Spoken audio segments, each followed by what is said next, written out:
Voilà, pour aller plus loin sur le sujet, depuis nos studios de Metz, nous recevons Fabrice Pauly, le secrétaire régional du syndicat Alliance Police.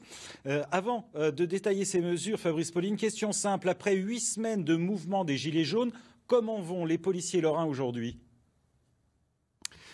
Écoutez, les policiers lorrains sont aujourd'hui dans un état de fatigue absolue puisque, comme vous l'avez dit vous-même, nous arrivons bientôt à 2 mois de mobilisation intense des policiers chaque week-end. Et quand je dis mobilisation des policiers, ce ne sont pas uniquement les forces mobiles. Nous avons aussi tous les policiers de sécurité publique, les policiers de terrain, ceux qui sont chargés de missions de police secours habituellement, ainsi que ceux qui sont chargés de missions d'investigation, qui sont constamment mobilisés. Donc la fatigue s'accumule.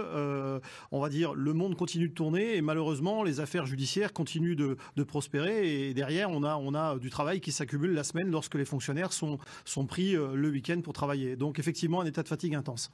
Alors le fichier spécial casseur était une demande du syndicat Alliance. De manière générale, comment considérez-vous les mesures du gouvernement ?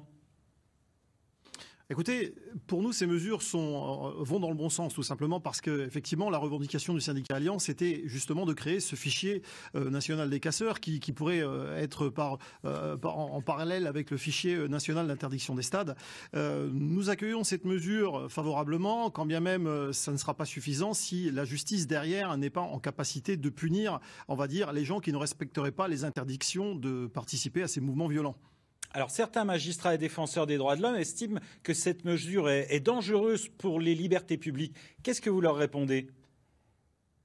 Écoutez, le syndicat Alliance ne s'est jamais opposé au droit de manifester. Donc soyons bien clairs, aujourd'hui c'est un droit élémentaire de pouvoir manifester, de pouvoir s'exprimer dans la rue. Simplement, aujourd'hui, ce que nous voulons, c'est la protection de nos concitoyens. Et lorsque nous sommes confrontés à des casseurs qui sont là pour piller et pour casser du flic, et je dis bien casser du flic, à un moment donné, il faut véritablement durcir le ton et conduire à des mesures qui permettront de mettre hors d'état de nuire ces individus et les traduire en justice en les incarcérant, le cas échéant, s'ils s'en prennent aux policiers.